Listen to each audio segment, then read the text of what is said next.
미국 대선 투표 우리 시간으로 오늘 낮 3시쯤에 마무리가 됩니다.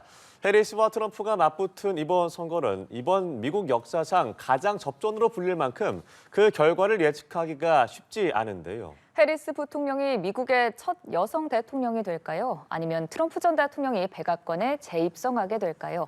오늘 김재천 서강대 국제대학교 교수와 함께 여러 가지 얘기 나눠보겠습니다. 어서 오시죠. 네, 안녕하세요. 안녕하십니까. 네, 미국 대선 투표가 각 주별로 순차적으로 진행이 되고 있습니다. 사실 대선이 시작되기 전부터 여러 전문가들에게 이런 질문을 해보면 그 누구도 확실하게 답을 못 내리는 것 같아요. 지금까지 상황은 좀 어떻게 보세요?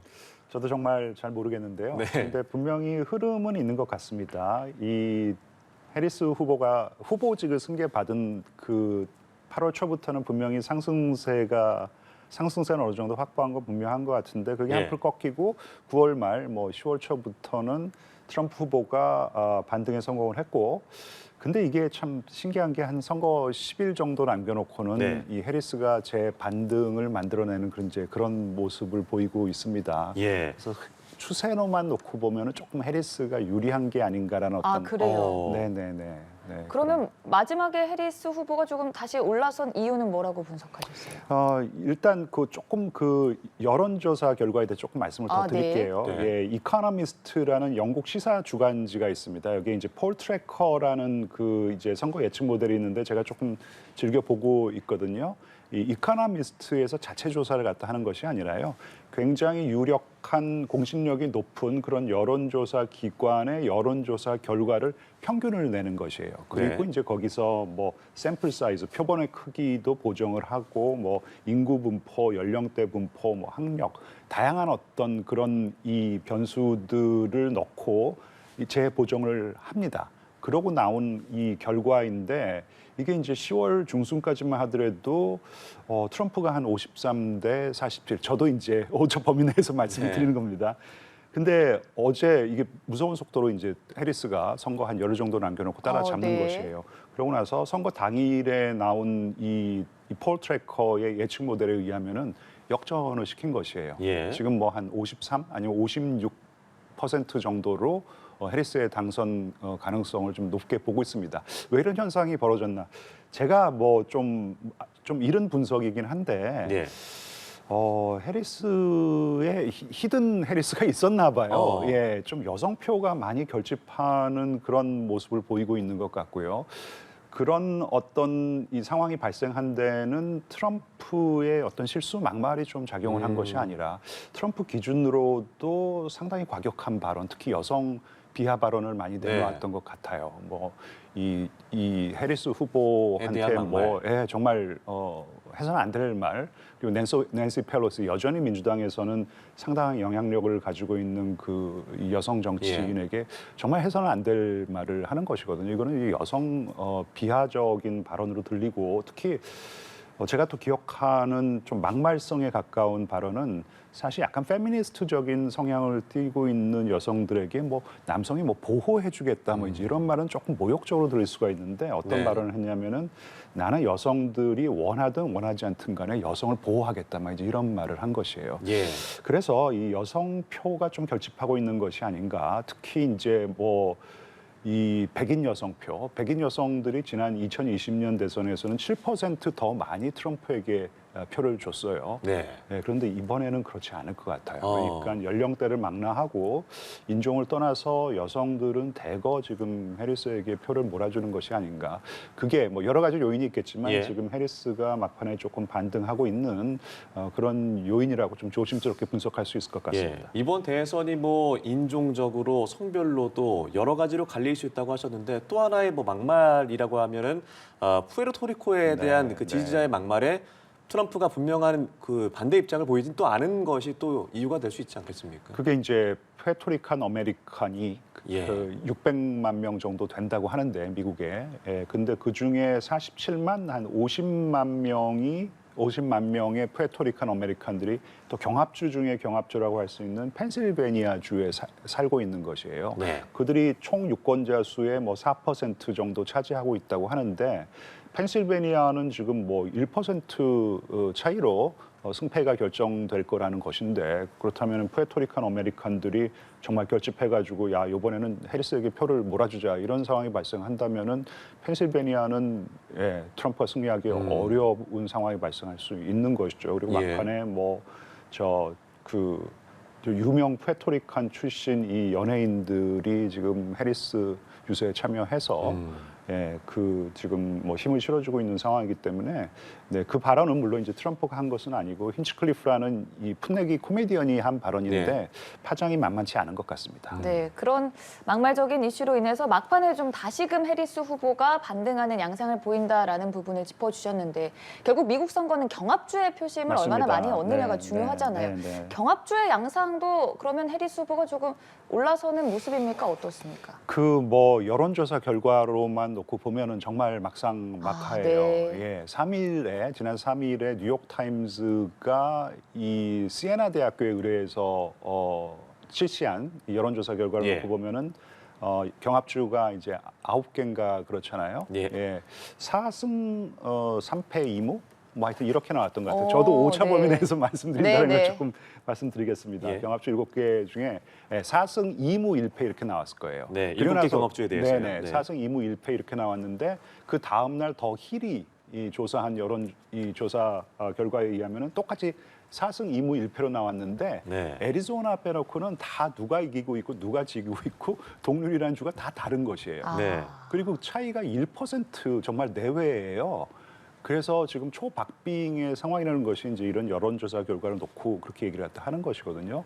그래서 펜실베니아가 경합주 중에 경합주라고 하는데 이제는 모든 이 경합주가 정말 중요한 경합주가 됐고 선벨트 스테이트라고 트럼프가 유리한 것도 아니고 러스트벨트 스테이트라고 해리스가 반드시 유리하지 않은 그런 상황인 것 같습니다. 여론조사만 놓고 보면. 정말 50대 50이다 이렇게 그러다 보니 많은 분들이 예측하기 어려운 상황이다 하는데 예전 대선 때도 좀 이랬습니까? 유독 이번 선거 때는 정말 누가 될지 모르겠다 하시는 분들이 많은 것 같거든요. 근데 이제 여론조사 기관이 사실 2016년 힐러리 클린턴과 도널드 트럼프가 맞붙었을 때 힐러리 클린턴이 이긴다라는 예측이 나왔잖아요. 그때 이제 좀 쓴맛을 보고 실패를 한 다음에 우리가 이제 여론조사 모델을 수정해서 보정해서 다음번엔 정확하게 맞추겠다. 그래서 2020년에 맞추긴 맞췄는데요. 참 재밌는 게 7개 경합주 같은 경우에는 바이든이 넉넉하게 이길 수 있을 거라고 예측을 한 거였는데 그렇지가 않았어요. 사실. 한 평균을 내보면 한 3.5% 정도 더 많이 받았습니다. 트럼프가 실제 득표율이 더 높았어요. 그래서 이번에 제대로 보정을 했기 때문에 이번에는 정말로 우리가 정확한 모델로 지금 예측을 할 때 내놓는 것이기 때문에 실제의 어떤 결과와 크게 차이나지 않을 것이라고 하는데 만약에 2, 3%라도 소위 말하는 히든 트럼프가 포착이 안 된 어떤 그런 여론조사 기법을 사용했다면은 실제로 7개 경합주 같은 경우에는 트럼프가 다 가져갈 수도 있는 그런 상황이 발생할 수 있는 것이기 때문에 여론조사 기관들도 지금 굉장히 조바심을 가지고 결과를 지켜보고 있을 것 같습니다. 아무래도 이게 성향의 문제인지 공화당 지지자의 특색인지 모르겠는데 여론조사는 응답하지 않으면서 또 투표는 적극적으로 하는 그런 유권자들이 많기 때문일까요? 그렇죠. 이제 일단 그 트럼프 지지 성향의 이 유권자들 중에는 저소득층이죠. 이 일을 하러 나갈 때 휴대폰을 안 가지고 가는 유권자들도 있고 그리고 휴대폰이 아예 없는 경우도 있습니다. 그렇기 때문에 이들은 샤이 트럼프는 아니에요. 이들이 트럼프를 지지한다라는 것에 있어서 전혀 부끄러움이 없는 사람들인데 단지 여론조사에서 포착이 안 되는 그래서 저는 히든 트럼프라는 표현을 더 자주 쓰는데 이들을 얼마나 이들의 표심이 얼마나 반영이 된 여론조사 기법을 활용했는지가 저는 정말 관건이거든요. 그리고 히든 트럼프도 있지만 히든 해리스도 분명히 있었던 것 같아요. 저는 사실 히든 해리스는 과연 있을까 싶었는데 미국에도 여전히 좀 가부장적인 어떤 가족이 있고 남편 아버지의 좀 목소리가 좀 큰가 봐요. 그래서 이번 투표 트럼프 다 찍을 거지 그러면은 이제 딸이나 그 아내는 좀 그냥 가만히 있는데 실제로 투표장에 가서는 해리스를 찍는다라는 것이죠. 그래서 그런 표가 정말로 있나 보다. 왜냐하면 지금 여성 표가 분명히 이제 아이오와 같은 데에서 여론조사 결과가 나왔는데 아이오와는 사실 트럼프의 텃밭이라고 할 수 있는데 지난 여론조사 결과로 보니까 해리스가 한 4% 높게 나오더라고요. 네. 분석 기사를 보니까 여성표가 결집했다. 아. 이제 이런 거거든요. 이게 이제 전국적으로 이런 현상이 만약에 지금 발생하고 있다 그러면은 트럼프는 굉장히 곤혹스러운 상황일 수도 있을 것 같아요. 앞서도 말씀을 하셨지만 이 백인 여성에 결집하고 있다라는 겁니다. 최근에 화제가 된 게 줄리아 로버츠가 이 더빙한 광고인데 남편 몰래 해리스를 찍자 이게 화제가 되기도 했고요. 실제로 여성 화장실에 남편 몰래 해리스 찍어라라는 게 문구가 붙어 있는 네. 이게 밈으로도 화제가 되고 있습니다. 네네. 그게 아무래도 낙태권이라던가 이런 여성 네. 유권자 표심을 흔들 만한 이슈 때문일까요? 그렇죠. 아무래도 지금 미국 대선이 문화 전쟁이고 그 문화 전쟁의 중심에는 이 성대결이 있는 것이거든요. 예.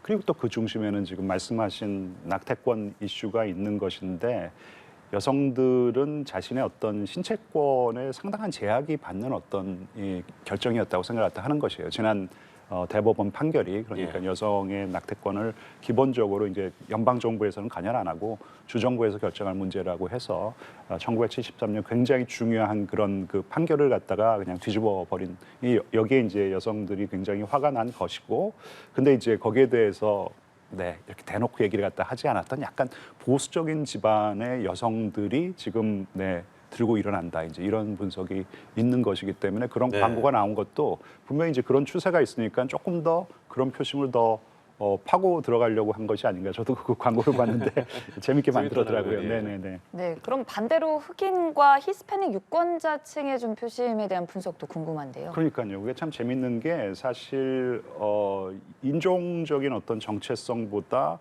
성 정체성이 지금은 조금 더 중요한 어떤 네. 그런 선거가 아닌가.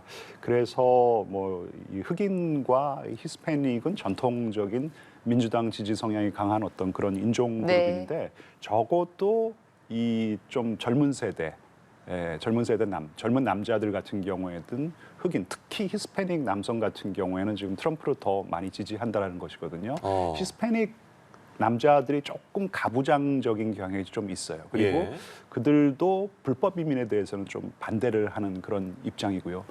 와 있는 이민자들이기 때문에 불법 이미 이민은 우리는 그렇죠. 여기 와 있기 예, 때문에 그런 것들이 있기 예. 때문에 그리고 약간 좀 제가 이게 뭐 편견일 수는 있지만 또 히스패닉 남성들이 약간 조금 마초 성향이 좀 있습니다. 그게 분명히 좀 있는 걸 제가 많이 봤는데 그런 사람들에게는 좀 트럼프가 매력적일 수가 있는 것이에요. 뭔가 이렇게 조금 좀 여성을 비하하고 하는 것들이.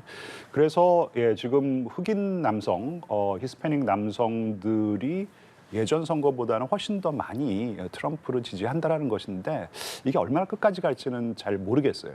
오히려 이제 히든 해리스를 주장하는 사람들 같은 경우에는 예. 이들이 지금 뭐 그렇게 하고 있지만은 실제로 투표장에 가서는 자기의 인종적인 어떤 정체성에 따라서 투표할 가능성이 높다. 그래서 이런 그룹들도 히든 해리스에 놓고 지금 얘기를 갖다 하는 그런 평론가들도 예. 있습니다. 그러면 지금 미국 대선이 뭐 인종적인 부분보다는 성적인 대치가 좀 더 일종 부각이 표면적으로는 되는 좀 그렇습니다. 네, 이거는 물론 그렇게, 이제 네. 나중에 저 선거 결과를 놓고 어떤 연령대가 그리고 어떤 인종 그룹이 그리고 어떤 경제적인 지위라든지 뭐 학력 이런 거를 다 이제 놓고 분석을 갖다 하면은 더 정확히 알 수가 있는데 적어도 지금 표면적으로는 성 정체성이 좀 가장 중요한 문화 전쟁 중에서 다양한 전선 중에서 성 정체성을 놓고 벌어지고 있는 전선이 조금 가장 중요한 상황이 아닌가 저는 그렇게 조심스럽게 판단하고 근데 있습니다. 2016년 대선 때도 굳이 성적으로 따지자면 여성 후보자, 남성 후보자, 클린턴과 트럼프의 대결이 있었잖아요. 그때와